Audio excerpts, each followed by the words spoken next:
Relationship advice update. Would I? 38 female be an idiot if I got back together with my ex-husband, 37 male who cheated on me 10 years ago. Original post, my ex who we'll call Mike and I were together since we were 14 and got married at 22. We have 2 kids together, 15 female and 11 male. My ex's work takes him all over the country for a week every quarter.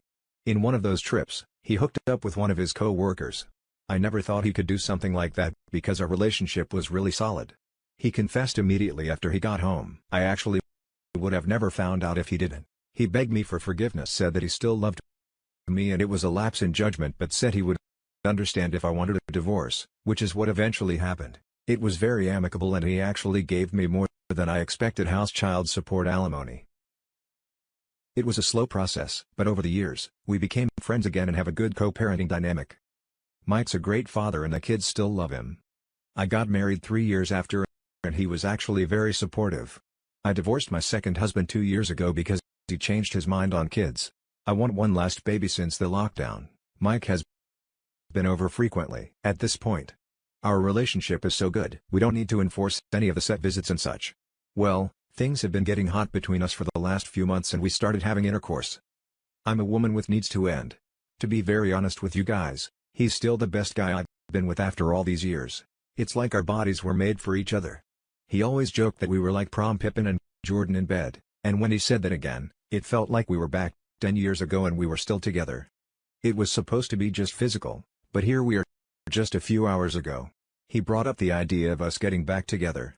He gave me the most genuine speech about how stupid he was the night he cheated and how he never stopped loving me in the last 10 years. I was speechless and couldn't say anything, so he just gave me his usual toothy smile and said, "It's okay. I'll wait before driving home." Now, I'm lying here in bed typing this out. I'd be lying to you guys if I said I didn't love him. I'd be lying if I said the last few months weren't the happiest I've been in years, and I'd be lying if I said I never forgave him for cheating. I've told him years ago that I already did.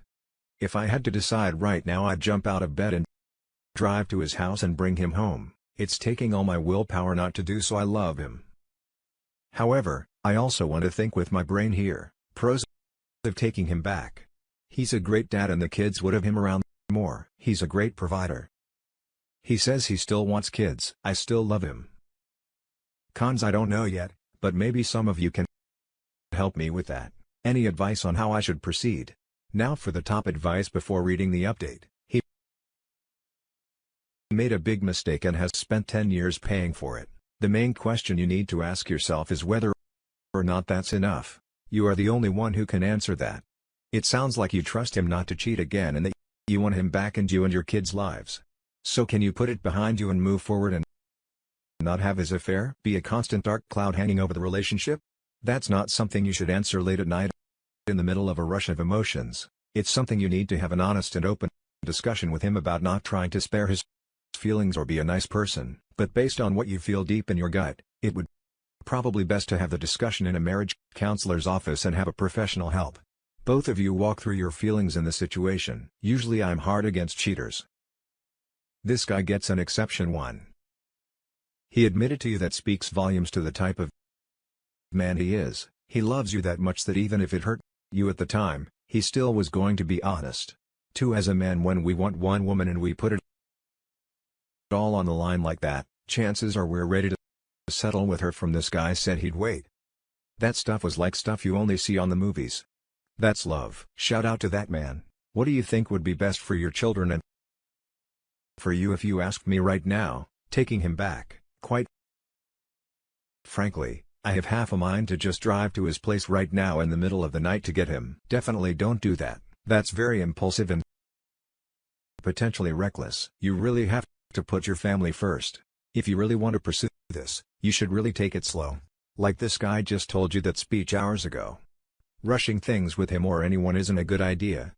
Doesn't matter how good the intimacy is or how chill he is with his own kids. That's like minimum expectations. To be honest, the fact that you can't think of a single negative thing shows to me that you're not thinking about this objectively. Whenever we're smitten by someone, we ignore any potential red flags or negatives with them. Even something like this guy always forgets to clean his dishes. For example, it may not be something super serious, but it's not a positive quality. It's about looking at the entire person, warts and all. Do it. You know, you want to, and for the right reasons. I want to do it so badly. And now for the update. It's been a few days now since I've posted, and Reddit has given me some solid advice, especially the kind Redditor who messaged me directly. I'm very grateful for this because it helped me calm down and not give in to my impulses. The morning after I posted, I texted Mike saying that I needed time and space to think about everything. He then replied with, "I've waited 10 years. I can wait a bit longer."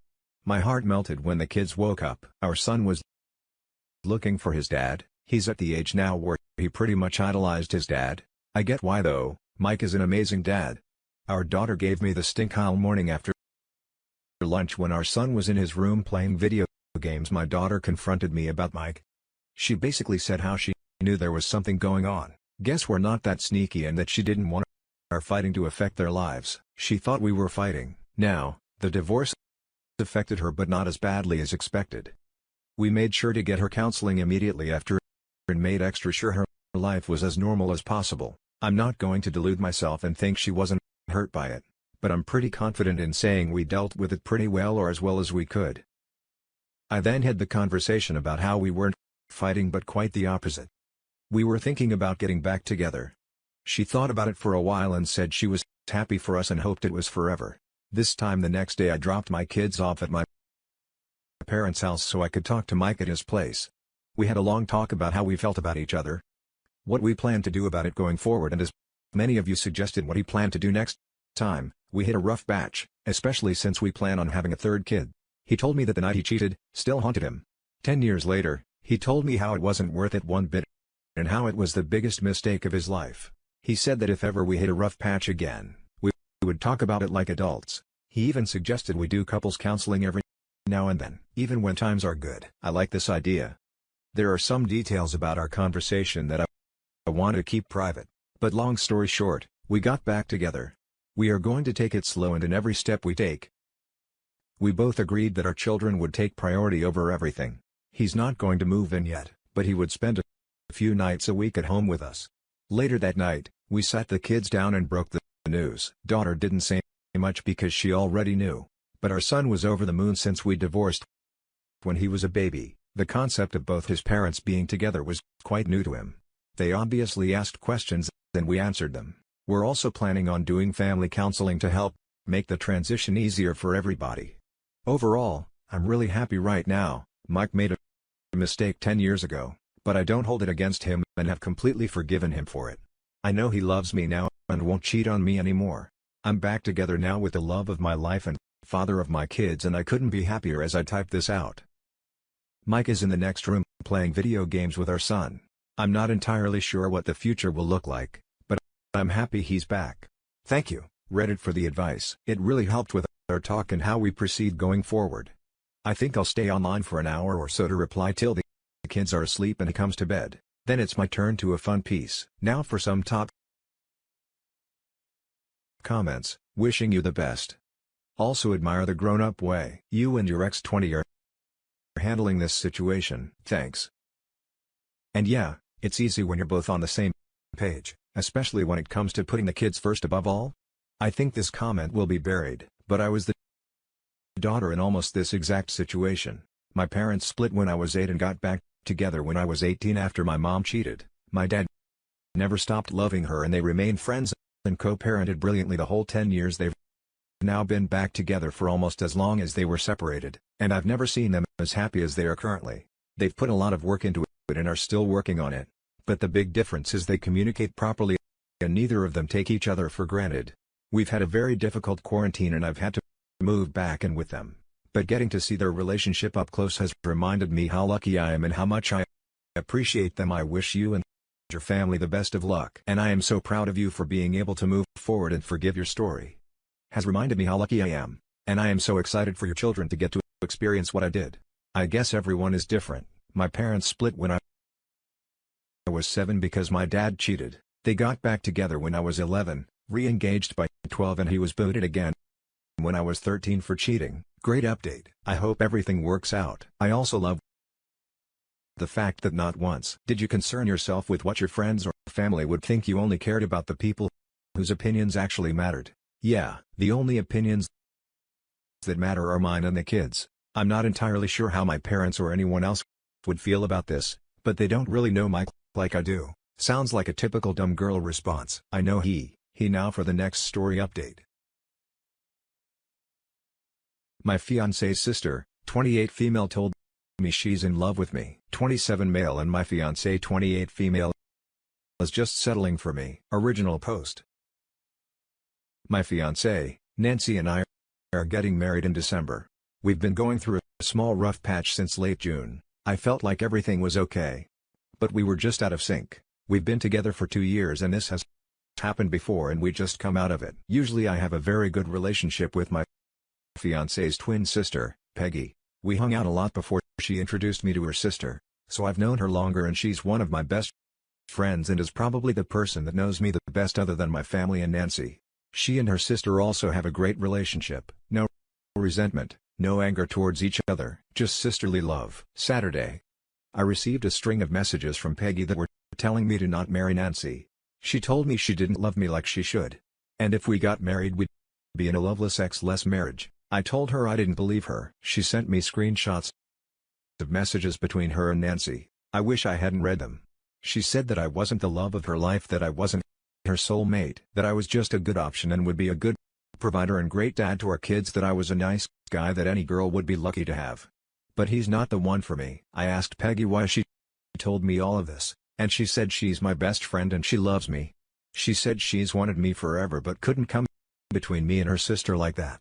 She said she'd love me like a wife should, that she fantasizes about being with me intimately and that I drive her crazy. She asked me to leave Nancy and come be with her.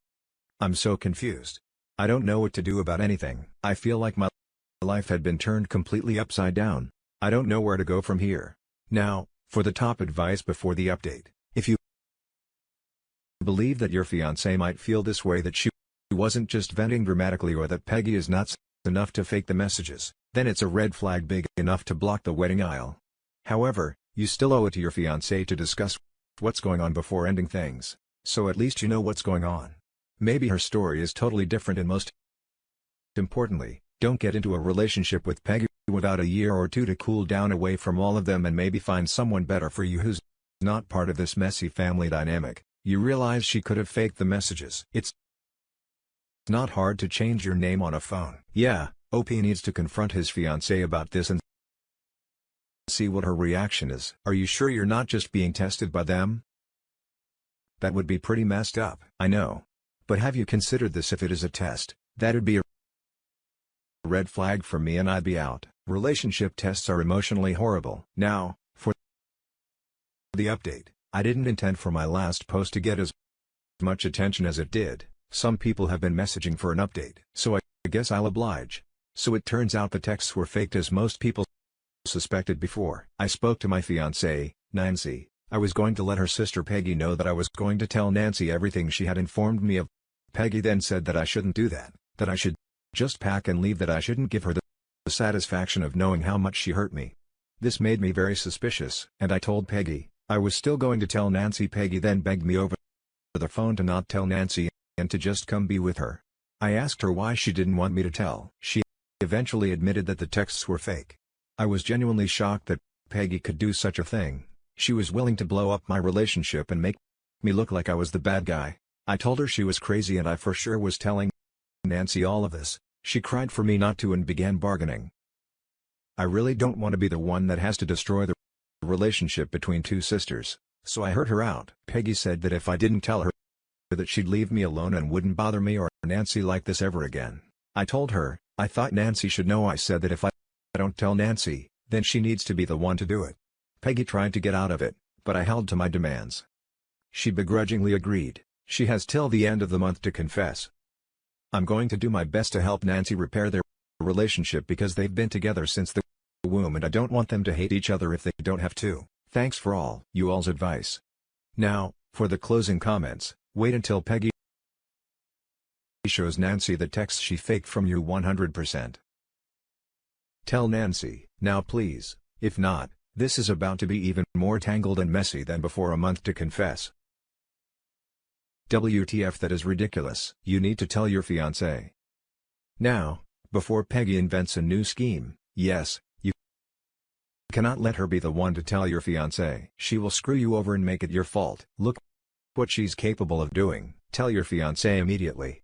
You've just found out exactly what a scheming liar your future sister-in-law is and the pain she was willing to inflict on you and her to achieve her goals. And you've now chosen to protect this person over your fiancé. You are making a mistake. You now share a secret with her against and from your partner and have just given her the time and space needed to do something else. Hopefully, it's only to apologize, but either way that's potentially a month of humiliation for your fiancé. As you and her sister walk around with this huge secret, ready to implode her life, and you, the person who should be her partner in this moment, is instead her sister's partner in this crisis and continuing the lies. You don't owe the sister anything. Their relationship is going to be imploded regardless. Worry about your own relationship. All you're doing now is demonstrating that others are more important than your future wife. Every moment you spend not telling her is humiliation for her. And now you're lying by omission about a hugely significant event in all your lives. To be honest, having her turn up immediately or putting her on speakerphone right there and then to explain herself to her sister was all that was needed. What is going to be said in a month that couldn't be said right there and then? Stop giving this person space in your relationship. The fault was all hers. But now you've decided to also add yourself to the problem list. Why? Good luck regardless. And that's it for this video, guys. If you have thoughts to share, leave a comment below. Don't forget to hit like and subscribe. If you like this content, I'll catch you in the next one. Good day, everyone.